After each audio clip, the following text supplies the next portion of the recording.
이 시각 주요 뉴스입니다.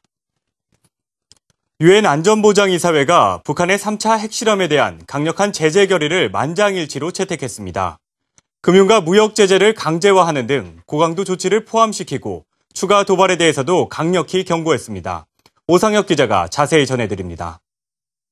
На этом Совет Безопасности завершает нынешний этап рассмотрения данного пункта своей повестки дня. Заседание закрывается. 유엔 안전보장이사회는 회의 시작 15분 만에 대북 결의 2094호를 만장일치로 채택했습니다. 이번 결의안의 가장 큰 특징은 종전, 촉구한다 등 권고사항으로 돼 있던 것을 하기로 결정한다로 수위를 높여 회원국들의 결의안 이행 의무를 강화한 것입니다. 이번 결의안 채택으로 유엔 193개 회원국은 금수품을 적재한 것으로 의심되는 선박에 대해서는 의무적으로 검색하고 북한의 핵이나 장거리 미사일 개발에 사용할 가능성이 높은 금융거래를 의무적으로 차단해야 합니다.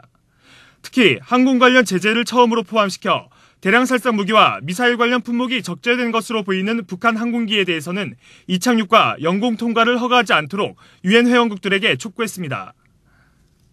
여기에 금융거래 감시를 회피하기 위해 북한 외교관들이 벌크 캐시, 즉 현금 다발을 들고 다니는 등의 불법 행위에 대한 감시와 북한 고위층을 겨냥해 요트와 고급 자동차, 각종 보석류 등 수입금지 품목을 구체적으로 명시해 압박 수위를 높였습니다. 결의안은 또 북한이 추가로 도발하면 더욱 중대한 조치를 취하겠다고 경고하고 육자회담에 복귀하라고 촉구했습니다. 결의안 채택 직후 수잔 라이스 유엔 주재 미국 대사는 북한이 핵무기 개발을 통해 더 이상 얻을 게 없다는 점이 분명해졌다고 평가했습니다. North Korea will achieve nothing by continued threats and provocations. These will only further isolate the country and its people and undermine international efforts to promote peace and stability in Northeast Asia. 그동안 결의안 채택 과정에서 미국과 이견을 보였던 중국도 결의 내용의 전면적인 이행을 역설했습니다. Adoption of the resolution itself is not enough. Adoption of resolution is not for the sake of adoption. It's not for the sake of the sanctions. We want to see full implementation of the resolution. 이번 결의안이 제대로 이행되면 북한의 금융과 무역 등 경제활동에 심각한 타격을 줄 것으로 보입니다. 그러나 일부에서는 이번 안보리 대북 제재안이 기존의 대이란 제재에 비해 수위가 낮다는 지적도 나오고 있습니다. 제재 대상 인물을 보면 이란의 경우 고위급으로 구성된 반면 북한의 경우 비교적 급이 낮은 인사들이기 때문입니다. 또 금융제재의 경우도 직접적인 석유 수출에 타격을 입힌 이란에 비해선 경제적 압박 수위가 낮다는 주장도 제기되고 있습니다. 이런 가운데 회원국들이 제대로 제재안을 이행할지에 대해서도 회의적인 시각이 있어 이번 조치가 북한의 숨통을 조이는 강력한 효과가 있을지 의문이 일고 있습니다. 한국경제TV 오상혁입니다. 유엔의 대북 제재안에 대해 북한이 강력하게 반발하고 남북 불가침 합의를 폐기하고 판문점의 직통 전화 채널을 단절한다고 밝혔습니다. 북한의 남북 불가침 합의 폐기 선언 이후 코스피는 한때 장중 2,000선을 하회하는 등 약세로 돌아섰습니다. 기획재정부와 한국은행도 제재 강도가 높아 북한의 추가 도발 가능성도 배제할 수 없다며 각각 금융시장 점검과 모니터링을 실시했습니다.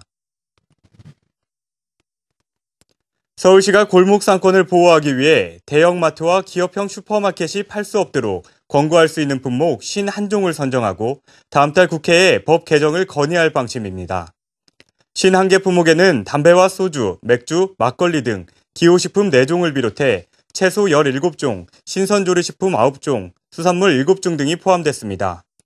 대형마트 측은 이번에 선정된 51개 품목은 매출의 10% 이상을 차지하고 있다며 강력히 반발하고 있습니다. 이동통신사들의 불법 보조금 경쟁이 극한 상황으로 치닫고 있는 것으로 나타났습니다. 방송통신위원회 관계자는 SKT와 KT, LGU+ 등 이통 3사는 불법 보조금으로 영업정지 처분을 받았지만 추적 조사 결과 이통 3사의 평균 위반율이 30%를 웃돌았다며 이같이 밝혔습니다.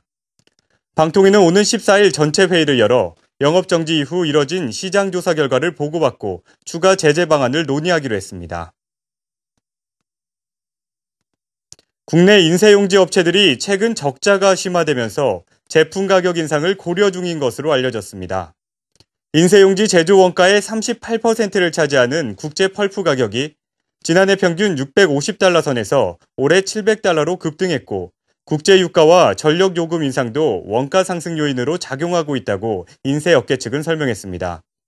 인쇄업계 관계자는 원가의 대부분을 차지하는 인쇄 펄프 가격이 8년간 40% 넘게 오르는 동안 인쇄용지는 6%밖에 오르지 않았다며 가격 인상이 이뤄져야 실적 반등도 기대할 수 있을 것이라고 말했습니다.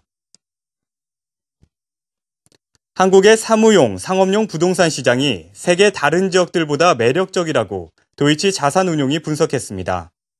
마크 로버츠 도이치 자산운용연구원은 세계적인 오피스 수요 악화 속에 상대적으로 높은 수익률을 기대할 수 있는 곳은 한국의 서울과 호주의 시드니, 브리즈번, 일본의 도쿄라고 전망했습니다. 로버츠 연구원은 한국은 현대적인 상업시설이 아직 부족하다며 상업용 부동산 시장도 다른 지역들보다 투자 가치가 높다고 설명했습니다.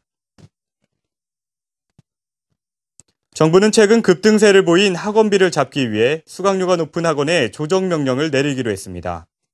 신재윤 기획재정부 제1차관은 물가관계부처회의에서 이같이 밝히고 새 학기에 학원비가 오른 학원에는 초과 징수 여부도 점검하겠다고 말했습니다. 지금까지 이 시각 주요 뉴스